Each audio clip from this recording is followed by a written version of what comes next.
Greetings, everyone. DFG here. You have your ticket? You don't have one? No problem, brother, sister.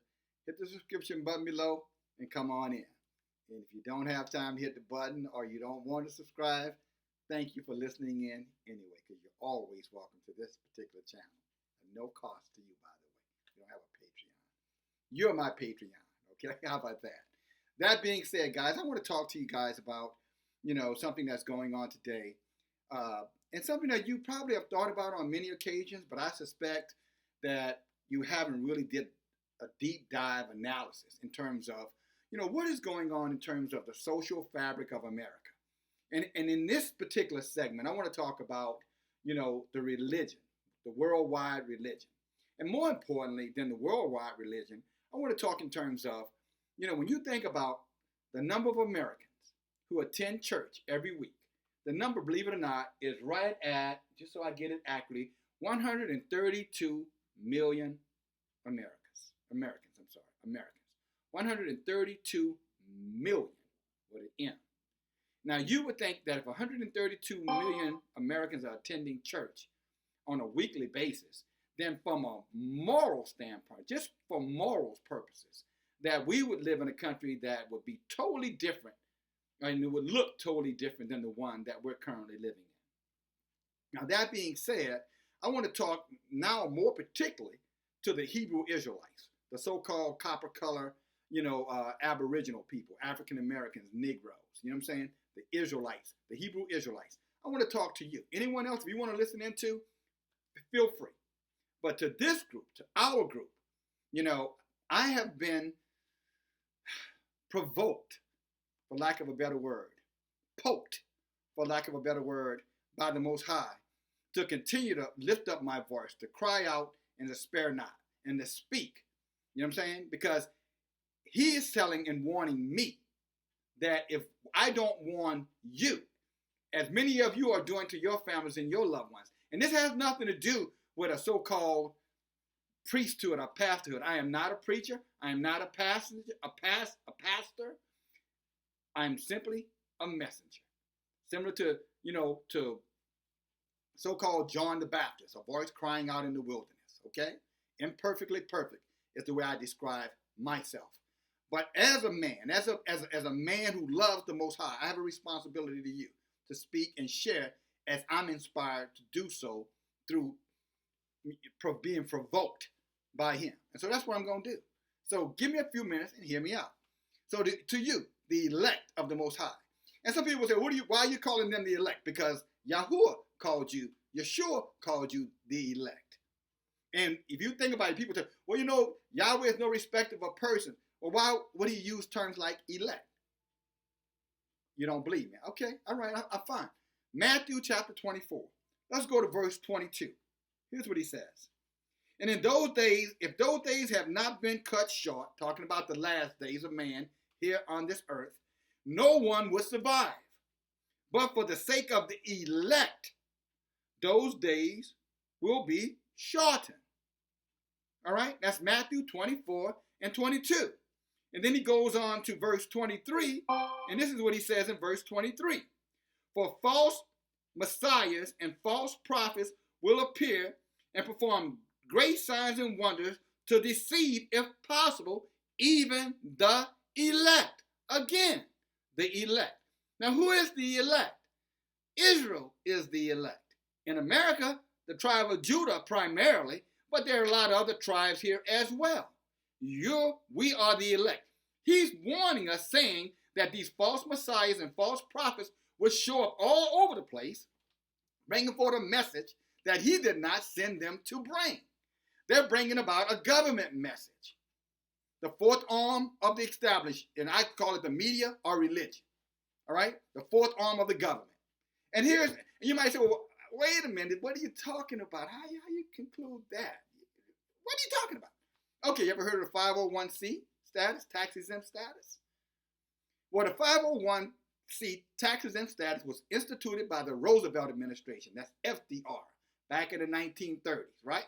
Or the late 1930s, early 1940s.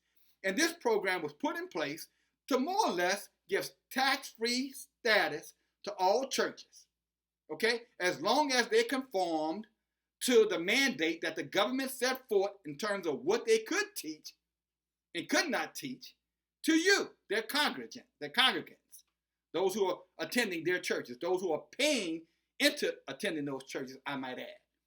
So yes, your government sponsors the message that your pastor, your prophet, if he's 501c, okay, if he is 501c, they're sponsoring his message, therefore they're under his control. So you wonder why you don't hear a lot of conversation at church about politics. You don't hear a lot of conversation about abortion, homosexuality, adultery, drug dealing, criminal behavior. You don't hear much about that. They give you these generalities, you know, wickedness and evil and the devil and Satan. They'll talk all about all of that. They're very general, but they are never individual behavior specific. You know why? Because they've signed a contract with the devil, the government, with the devil, not to inform you of the things that they were instructed, if they were called by the Most High, and most of them will tell you they were, to tell you. They were instructed to be non-conformists, when guess what? They have done just the opposite. They have conformed to get those free tax dollars, to save that tax money so they don't have to pay. So they've sold you out for a morsel of bread. That's right, for a bowl of soup, a bowl of porridge like Esau did with his birthright. They have sold you out. Again, don't attack me. I just gave it to you in the word. If you believe that you are a part of the elect family, then this message is for you, to help guide you, to save your children, your children's children, if the Lord, if Elohim tarries long enough. And let me give you some additional scripture to back one of my. Let's go inside of our history book. All right?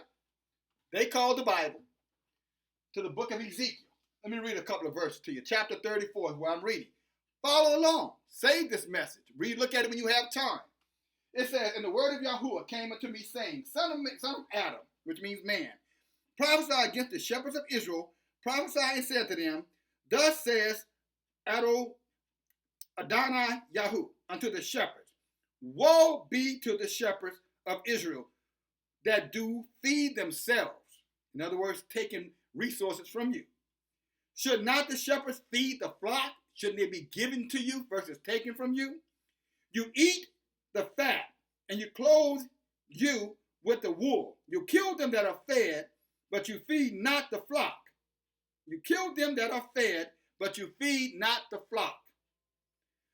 The disease you have not strengthened. People got all kinds of illness in these churches. They go in these churches with illness, come out of these churches with illness. The same ones they went in with. People were paying for healing and not healed. Said, the disease you have strengthened not. Neither have you healed them which were sick. Neither have you bound them up that were broken. There were people coming in, their lives are tore up, falling apart, and all they gave you was a good news, high, spiritual message around everything gonna be all right, and pat them on the back and tap treat people. You know the kind of gyrations you see in some of these mega churches, especially. You follow them, T.D. Jakes, Creflo Dollar, Joel Osteen, the rest of them, they're notorious for those lies and deception. But they do nothing to make you whole if you're broken when you walk in. You're walking there broken, you come out of there feeling a little bit of pep talk, you feel good for a moment, and as soon as you get down the road, you're back where you started. A little bit less money in your pocket, probably. Neither have you brought again that which was driven away. And I'm talking about their spiritual base, because the enemy are attacking us as a people, and we know it. We see it with the black on black crime. We see it with the abandonment of the family. We see this with the mass incarceration. The contention that's constantly going on. Our women degrading themselves. Our men degrading themselves. Women got their dresses up. Men got their pants down. In the streets, I might add. He said, you sought that which was lost, but with force and with cruelty you have ruled them. And they were scattered because there was no shepherd, and they became food for all the beasts of the field. In other words, every beast out there, every wicked thing out there has them under attack. When they were scattered, my sheep wandered to all the mountains. That means the cities, the counties, the countries, the communities. And upon every high hill, my flock was scattered upon the face of the earth, and none did search or seek after them. Therefore, you shepherds, hear the word of Yahuwah. As I live, says Adonai Yahuwah, Surely because my flock became a prey, and my flock became food for every beast of the field, because there was no shepherd, neither did my shepherds search for my flock. They only cared about how much money they could get, how big of a church they can have, how nice of a car, the mansions that they live in, the jets that they buy. You know, Kenny Copeland, Jesse Duplantis. You know those guys boasting and bragging about not being on planes with demons. That's Kenny Copeland. But the shepherds fed themselves and fed not my flock. Therefore, O you shepherds, hear the word of Yahuwah. Thus says Adonai Yahuwah. Behold, I am against the shepherds, and I will require my flock at their hand, and cause them to cease from feeding the flock. Neither shall the shepherds feed themselves anymore, for I will deliver my flock from their mouth, that they may not be food for them. So you ask me, why am I talking about this? For that very reason. The last couple of verses I read, my responsibility is to encourage you to come from amongst them. Like Yeshua said, they're going to say he's here, go there not. 24, 22, chapter 24, Matthew, verses 22 to 24. He's telling you to come out from these places. They're wolves in sheep's clothing. And this is what he's saying to you now, the elect. And if you don't do it, then the blood is going to be on your own head. He's still going to hold them accountable, but your blood is going to be held on your head because you knew the truth, especially after hearing this video. But you did not respond to it. You chose to stay willingly in that debauchery and that filth that's called religion. Okay, precepts, line upon line. Let me take you to Isaiah chapter 56. That was Ezekiel chapter 34. Here's Isaiah 56, starting at verse 10. His watchmen are blind. They are ignorant. They are dumb dogs. D-O-G-S. Dumb dogs. They cannot bark, sleeping, lying down, loving to slumber. In other words, not on the J-O-B. Then I'm talking about all these things that I mentioned that they don't talk about. They're over there giving you slumbering messages. Messages, feel-good messages, right? Messages where there's no accountability for the life that you're living. That kind of message is what they're preaching inside of these churches. They're nothing but motivational speakers, to encourage you, to get you all worked up, lathered up, so they can fleece the flock. What is fleecing the flock? So they can get you to continue to pour your resources that you really don't have into these lying dens for these wolves to continue to grow their own personal wealth for self-edification and self-glorification until Yahweh removes them out of the way, as you heard me just read. But in the process, when, like Samson, when he pushed down that temple and everybody was under that temple, including Samson, and it fell out on everybody. If you're still in these places, when Yahweh come back to judge, that temple's going to fall down on your head as well as that wolf, that greedy dog that's in your pulpit or in those government-influenced pulpits. Let's call it what they are. Verse 11, they are greedy dogs which can never have enough. Isn't that something? Greedy dogs that are never satisfied. And they are shepherds that cannot understand. They all look their own way, everyone for his gain and for his quarter. Yea, say they, I will fetch wine, and we will fill ourselves with strong drink, and tomorrow shall be as this day, and much more abundant. In other words, ever known but never ever come to the truth, and they're not going to stop. They're going to continue to take advantage of you as long as you stay in there. And that's our condition will never ever change if we don't separate ourselves from this false church, this false religion. You are Hebrew Israelite. Odana, Yahuwah, is calling you, calling me, calling all of us to separate ourselves, to get our minds right, to come from among these dumb, greedy dogs.